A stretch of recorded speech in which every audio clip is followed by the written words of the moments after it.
Welcome to Gospel Today TV. I'm here with my man Isaac Carree. How you doing, Isaac? Good, Roland. How you feeling, man? Good, man. Doing great, great. So how's your day been? How's things coming with the new album on the way?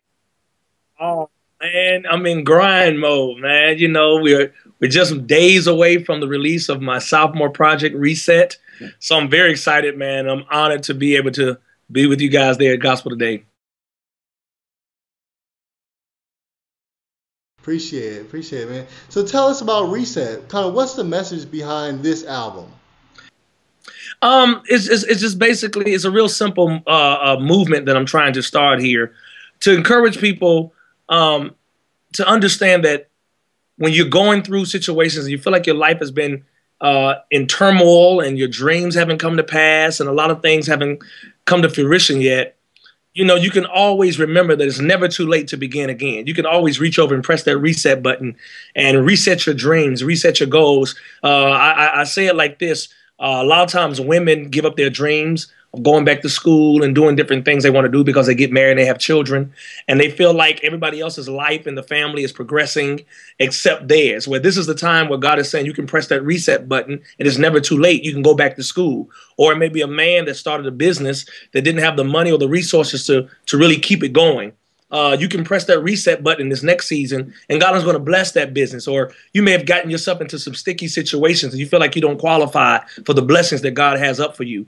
You can press reset and understand that you can start over again. So that's the movement. People need to be inspired, uplifted, encouraged. And that's what this music and this album and this movement is trying to do. So, I mean, every time that we stand up to minister, it usually comes from a personal experience or personal thing that God is teaching us. For you, Isaac, what's been the thing over the last couple of years that kind of got you to the place where you were like, you know what, this is a message that I've experienced and I need to share with others? Well, one of the main messages and experiences I've experienced down through the years has been serving. You know my career. You've been knowing me for years, Roland. I started my career with Pastor John P. Key in the 90s. From that, I co-founded the group Men of Standard. From that, I've been singing with Kirk Franklin for the last 8 years. So down through the years, over almost around 22, 25 years within that range, I've been serving with other people. To my left and to my right, I've always shared the stage with other people. So when God pushed me into the season 3 years ago on my first album, it was a challenging season, but I was able to look back and say, God is rewarding me for the service that I've given. So I want to make sure people understand that the success is in serving. Because if God can trust you serving somebody else, he can trust you with your own. When it comes to reset, a person listens to the album, a person hears the message and says, Isaac, man, I can really get with that. I find a place in my life that I need to reset. Talk me through some of the specifics. How would you walk a person through, like, this is what I think you ought to do first, second, third, that kind of thing?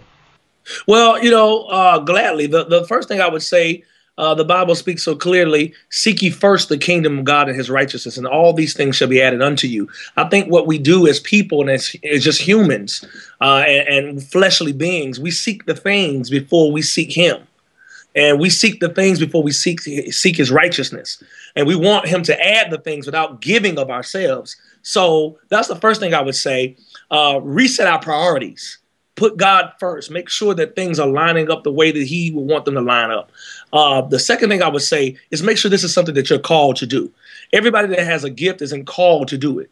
And they get lost in the sauce or they get thrown to the wayside because they don't have the endurance and the patience and the wherewithal to withstand the darts of the enemy that comes with this mantle, So I want to make sure the other thing is making sure that you're called to do this. And lastly, make sure that this is what you do and this doesn't become who you are. Making sure, like in my case, I'm married, I have beautiful children, I have a business I'm running. Singing and doing music is what I do. It's not who I am. Who I am as a husband, who I am as a father, who I am as a provider, who I am as a friend. So just understanding who you are so that nothing or no one thing can become a God over your life.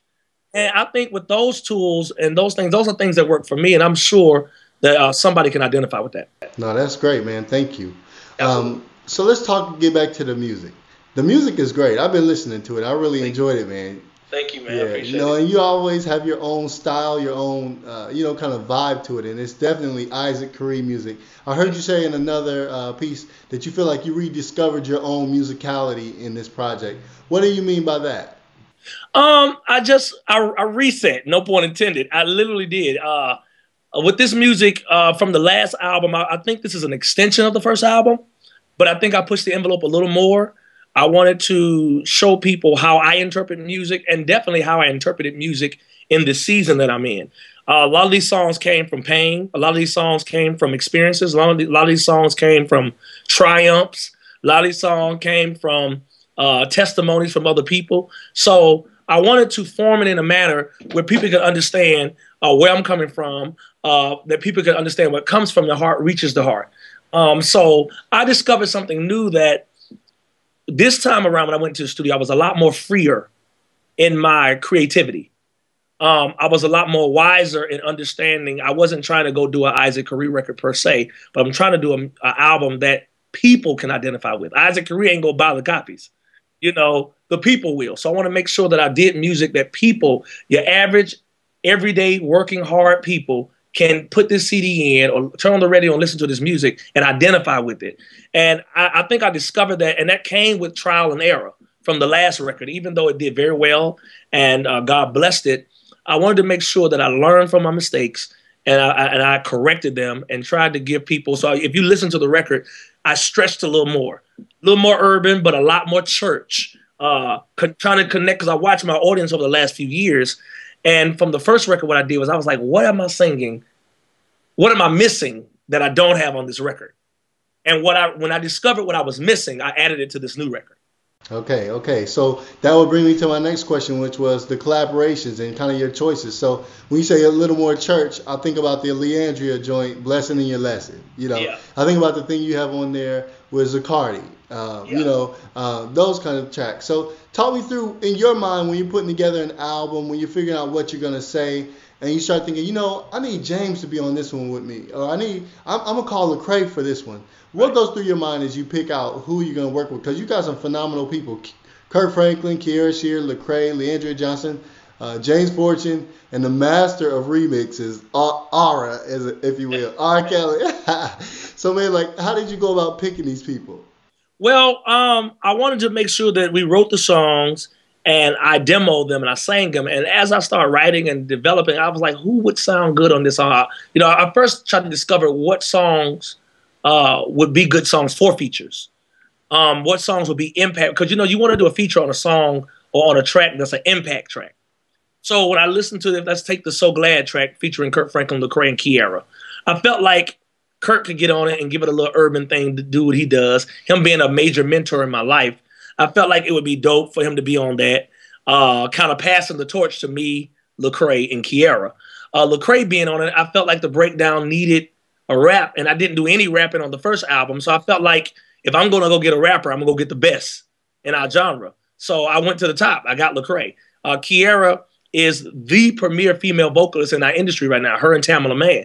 So I think it was a young and urban track, so I called her, and everybody was so gracious. The church track, I think everybody knows it was an ace on me. It was an ace that I got Leandria Johnson for that record, because I don't think there's anybody else in this season or in this time that could have done what she did to that track. The other thing about that song is, or about the features, I wanted to make sure it was new faces or people who don't get a lot of the looks. I understand that God is in the midst of a shifting, and there's a shifting taking place in the industry. A lot of new faces are coming to the forefront, like a James Fortune, like a Kierra Sheard, like a Lecrae. That the masses are just now learning, like, okay, wow, James Fortune is becoming a A-list gospel artist. Kierra Sheard, you know, she's becoming a major. So I could have gone and got some of the more veterans, but I think I did that with having Pastor Key on my first album. But this time I wanted to bring in some new faces and some of the younger talent around my age, my colleagues that I'm kind of traveling with and touring with. So that was the mindset, and just trying to make sure that people are engaged from track to track to track. Yeah, I think I've had the benefit of kind of like knowing you, you know, even just kind of from a distance for probably more than 15 years. We first met at GMWA back when you were still wearing suits and doing ministerial with Talisa. So yeah, we go way back, man. But You know, something that I've heard you be passionate about, especially as you've kind of come to prominence, is I always see you bring other people on stage. I always hear you talk about this next generation of gospel music artists. That's something that is near and dear to your heart. It always comes out. Talk to me about that passion and why you think it's so important that we collectively get behind this new group of artists, and even though that it's a new sound, because from John P. Key, you know, that's kind of choir music to what's prominent now. It's a big shift musically. But you've been there kind of champion and, you know, like, look, let's get behind this new crop of artists. Talk to me about why that's so important to you. Well, it's so important because it goes back to the saying that we used to have back in the day. It takes a village to raise a child. And it's the same theory I take in music. It takes a village of people to come together and build the next generation. It's not so much important to me that I become this big success gospel artist or this superstar gospel artist or this A-list gospel artist, more so than it is for me to be an impact artist. I want to be an artist that God trusts with a platform that then takes his platform and help build somebody else. If it happens in R&B, Lil Wayne discovered Drake. You know, Lil Wayne discovered Nicki Minaj. You know, Missy Elliott discovered a whole host of artists, from Aaliyah to Jodeci to so many different people that they put on. Dr. Dre with Eminem and 50 Cent. You see it in the mainstream, but you don't see it so much so in gospel, other than Donald Lawrence does an amazing job at it. You know, he's always discovered or helped new talent. Speaking of which, Donald Lawrence produced Men of Standards' first record. You know, so he's always been that guy. But a lot of artists don't do it.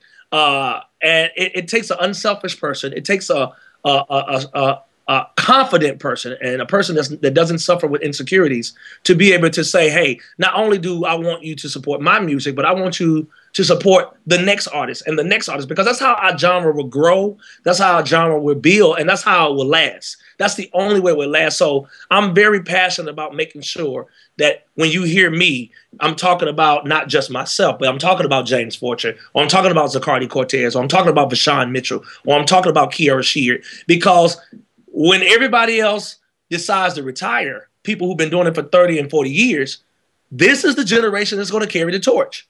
If they don't get a chance to host the Stellars and host or be performers on Celebration of Gospel, or have their own television shows or radio shows or different things, then we won't know them. So then the genre will kind of fade off, and then everybody will gospel music will become a throwback generation. So there's great artists out there that's doing great music. I just don't feel like we've always had the opportunity or the look, or we don't get the front cover of magazines, or we don't get the calls to do the radio shows or the television shows. So it's important that those of us who God is raising up to have a platform, we speak on it, but we still show respect to the generation before us.